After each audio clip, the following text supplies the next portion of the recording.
దళిత బంధు పథకాన్ని ఇవ్వడం మన అదృష్టం. ఈ గ్రామంలో ఉన్న దళిత బంధు అందుకున్న వారందరూ కూడా నా శుభాకాంక్షలు తెలియజేస్తూ, వారు స్వయం ఉపాధి పొంది ఆర్థికంగా బాగుపడాలి, ఒక మంచి స్థానంలోకి రావాలనే ఒక మహాసంకల్పంతో గౌరవ ముఖ్యమంత్రి గారు ఈ పథకాన్ని తీసుకురావడం, అది రాష్ట్రంలో మొట్టమొదటిగా వాసాల వారి నుంచే మొదలుపెట్టడం అనేది మనందరం కూడా గర్వించదగ్గ విషయం. సో దళిత కుటుంబాలు ఏవైతే ఈ పథకాన్ని అందుకున్నాయో వారందరూ కూడా ఈ రాష్ట్రానికి ఆదర్శవంతంగా నిలిచేలా మీ కార్యక్రమాలు ఉండాలి, అంటే ఉపాధి అనేది ఆ విధంగా మీరు ప్లాన్ చేసుకోవాలని చెప్పాం. చాలా వరకు చాలా నేర్పుగానే అందరూ వాళ్ళ ఉపాధిని, అంటే వాళ్ళ సోర్సెస్ని వాళ్ళు వెతుక్కున్నారు, చాలా రకాలుగా సోర్సెస్ వెతుక్కున్నారు. మేము అనుకున్నాం 10 లక్షలను ప్రకటించగానే 10 లక్షలకు ఏమొస్తుంది, కారు వస్తుంది, అది వస్తుంది, ఇది వస్తుంది ఆలోచించుకున్నాం. కానీ చాలా వరకు మంచి అవగాహన పెంచుకుని అధికారులు, ముఖ్యంగా ఈ గ్రామానికి ఇన్ఛార్జ్గా ఉన్న ఆఫీసర్ మన ఈడీ ఎస్సీ కార్పొరేషన్ వారు ప్రతిరోజు కూడా దాదాపుగా ఈ గ్రామంలో ప్రతి వారం ఒకసారి వచ్చి అందరినీ మోటివేట్ చేస్తూ, మరి ఎలాంటి యూనిట్స్ ఎంచుకుంటే వాళ్ళు ఆర్థికంగా బాగుపడతారనే విషయాలు అనేక మార్లు చెప్పడం జరిగింది, ఊరుకు తీసుకెళ్ళడం జరిగింది, అవగాహన కల్పించడం జరిగింది. సో ఎవరు తొందరపడకుండా వాళ్ళకి ఉన్న టాలెంట్, అంటే వాళ్ళు డ్రైవింగ్ లైసెన్స్ ఉంది, మేము ఆల్రెడీ ఈ ట్రాక్టర్ కొనుక్కుంటామన్న వాళ్ళకి ట్రాక్టర్ లేదు, మేము డీసీఎం మన ఆటో ట్రాలీ కొనుక్కుంటామన్న వాళ్ళకి ఆటో ట్రాలీ, ఇట్లా రకరకాలుగా యూనిట్స్ ఇచ్చారు. కొందరు మాత్రం తొందరపడకుండా బాగా ఆలోచించి మాకున్న భూమిని మేము డెవలప్ చేసుకుంటాము, బోర్ వేసుకుంటాము, మేము అక్కడ కూరగాయలు పండించుకుంటామని చెప్పి ఫస్ట్ యూనిట్ కింద, అంటే ఇచ్చిన 10 లక్షల్ని 2 యూనిట్లుగా 3 యూనిట్లుగా మరి 3 రకాల ఉపాధి పొందేటట్టుగా వాళ్ళు కొంత చేసుకున్నారు. నిజంగా కూడా గొప్ప విషయమే.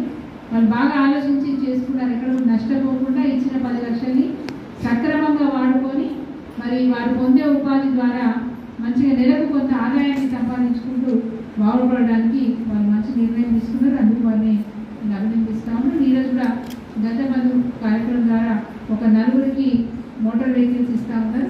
సో వారికి శుభాకాంక్షలు. తప్పకుండా మరి ఈ రాష్ట్ర ముఖ్యమంత్రి గారు మిమ్మల్ని చూసి గర్వపడేలాగా మీ పనులు కొనసాగాలని చెప్పి ఆశిస్తూ, అదేవిధంగా ఆసక్తి తీసుకున్నారు కాబట్టి ఇక్కడ ఇల్లు లేని వాళ్ళకి ప్రతి ఒక్కరికి ఇల్లు కట్టించాలనే ఆలోచన, అదేవిధంగా ఈ గ్రామంలో ఉన్న పాఠశాలలు, అటు ప్రైమరీ స్కూల్ కానీ ఇటు హై స్కూల్ కానీ రెండూ కూడా మరి పాతబడిపోయినాయి కాబట్టి మరి ముఖ్యమంత్రి గారు దగ్గర తీసుకున్న ఊరు కూడా గొప్పగా ఉండాలనే ఉద్దేశంతో మరి ఆ ప్రైమరీ స్కూలు, హై స్కూలు పాత రూమ్స్ ఏవైతే ఉన్నాయో వాటిని తొలగించి కొత్త రూమ్ కట్టాలనే ఆలోచన. ఒకటి మాత్రమే, ఏది G+1 బిల్డింగ్ ఒకటి కొత్తగా ఉందంటున్నారు, దాన్ని డిస్టర్బ్ చేయకుండా, ఎందుకంటే మనకున్న ఆస్తిని నష్టం కూడా చేసుకోరు, మనకు ఉన్న ఆస్తిని కాపాడుకుంటూ ఇంకా అదనంగా ఏం చేస్తే మనము ఈ స్కూల్ని బాగు చేసుకుంటాం అనేది ఒక మాట. రెండవది, ఈ గ్రామంలో ఎవరైతే పక్కా ఇళ్ళు ఉన్నాయో ఆ పక్కా ఇల్లు డిస్టర్బ్ చేయకుండా వాళ్ళ ఇల్లు అట్లాగే కొత్తగా కట్టుకున్న వాళ్ళు, మంచిగా కట్టుకున్న వాళ్ళు ఉన్నారు. సో అట్లాంటి ఇల్లు డిస్టర్బ్ చేయకుండా మ్యాక్సిమం పక్కా ఇల్లు ఏవి డిస్టర్బ్ చేయకుండానే లేఅవుట్ చేయాల్సిందిగా మరి గతంలో ఇక్కడున్న అధికారులు ఇప్పుడు ప్రజలు కోరినారు కాబట్టి అదేవిధంగా మహేష్ గారు లేఅవుట్ చేశారని నేను అనుకుంటా ఉన్నాను. ఇంతకుముందు మాకు తహసీల్ ఆఫీస్లో వారు ఎక్స్ప్లెయిన్ చేశారు ఎన్ని పక్కా ఇళ్ళు ఉన్నాయి, ఎన్ని కచ్చా ఇళ్ళు ఉన్నాయి. కచ్చా ఇళ్ళు అంటే రేకులతోనో లేకపోతే గూడ పెంకులతోనో ఉన్న ఇళ్ళు కూడా ఉన్నాయి. సో వాటన్నిటినీ కూడా, అంటే గూడ పెంకులు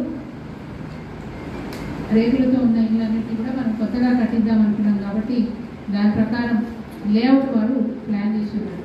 సో ముఖ్యంగా నాకు తెలిసినంత వరకు, నాకు ఇచ్చిన సమాచారం మేరకు ఈ గ్రామంలో పక్కా ఇల్లు ఉన్న వాళ్ళు 103 మంది ఉన్నారు. 103 103 కుటుంబాలకి పక్కా ఇళ్ళు ఉన్నాయంటే వాళ్ళు స్లాబ్తోని మంచి భవనాలు పడుతున్నాయి. అదేవిధంగా కచ్చా హౌసెస్ అంటే మరి పునర్నిర్మాణం చేసి కొత్త ఇల్లు కట్టించాల్సిన వాళ్ళు 340 మంది ఉన్నారు.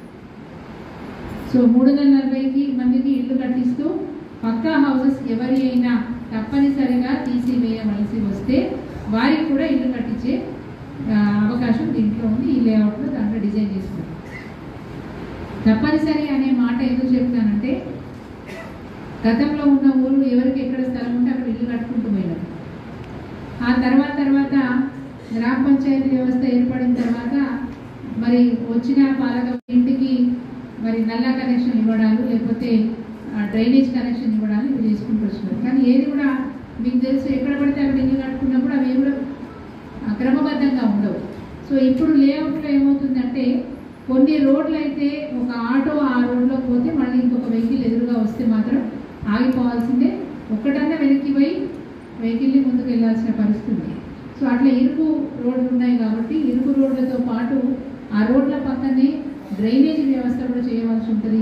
ఇంకో పక్కకు మరి వాటర్ కనెక్షన్ ఇచ్చే పైప్ లైన్ కూడా చేయవలసి ఉంటుంది. కాబట్టి ఈ చేసే విధానం ఏదో మళ్ళీ ఈ ఇబ్బంది ఉంది అనేది లేకుండా చక్కగా లేఅవుట్ చేసి ప్రతి చోట 30 ఫీట్ల రోడ్డు, అంటే ఈ విలేజ్లోంచి ఇప్పుడు వెళ్తున్న రోడ్డు ఏదైతే విలేజ్లో ఎంత వెళ్తుందో అది మంచిరాడి మామిళ్ళ వరకు వెళ్ళే రోడ్డు 40 ఫీట్ల రోడ్డు ఉండే విధంగా ప్లాన్ చేయడమే కాకుండా గ్రామంలో ఉన్న రోడ్లు కూడా ఇంటర్నల్ రోడ్స్ కూడా అంతర్గత రోడ్ల నిర్మాణం కూడా 30 ఫీట్ల రోడ్డు ఉండే విధంగా వారు డిజైన్ చేసిన లేఅవుట్లో.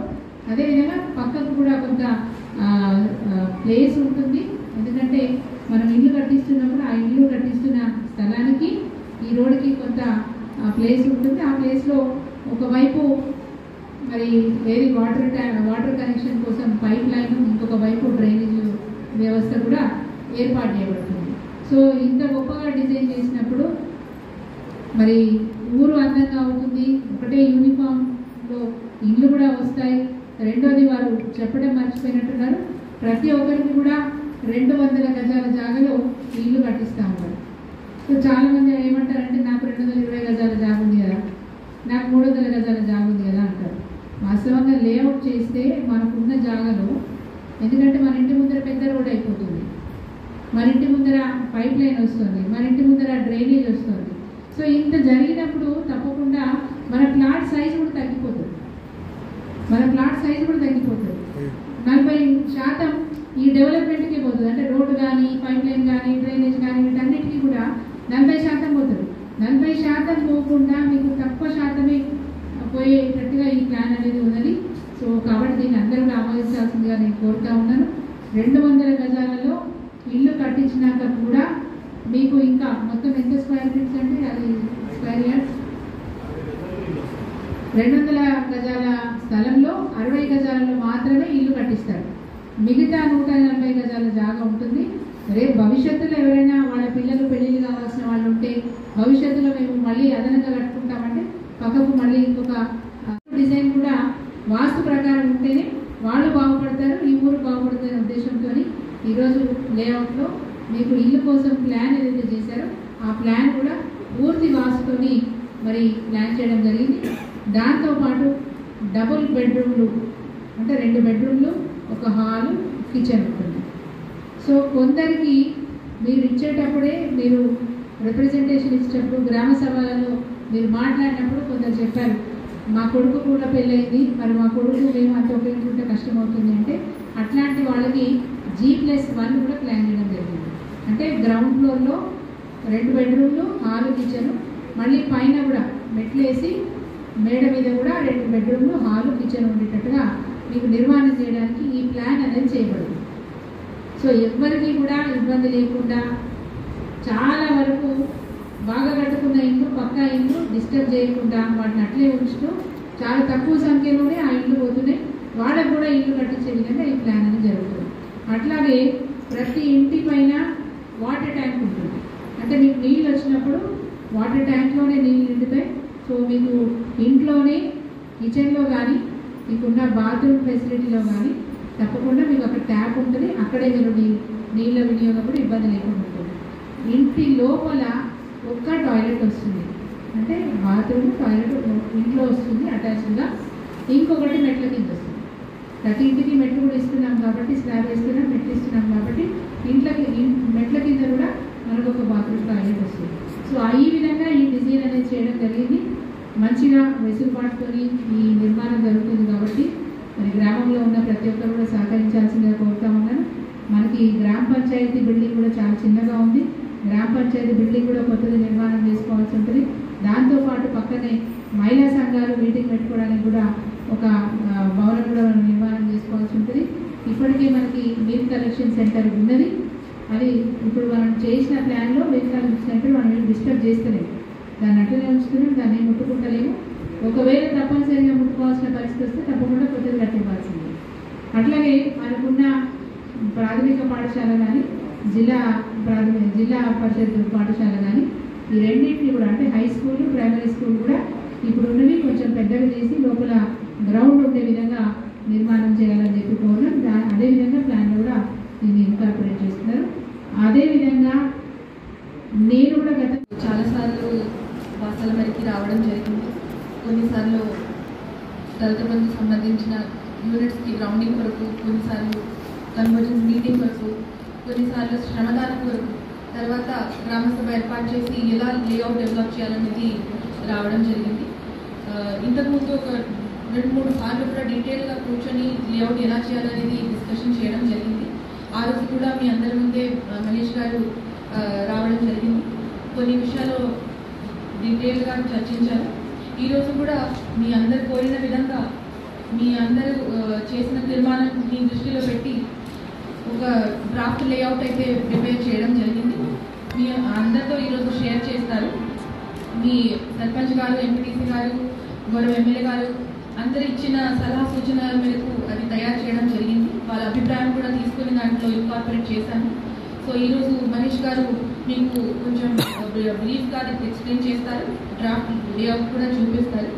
అండ్ సో ఇంకా మీ అభిప్రాయం తీసుకుంటారు.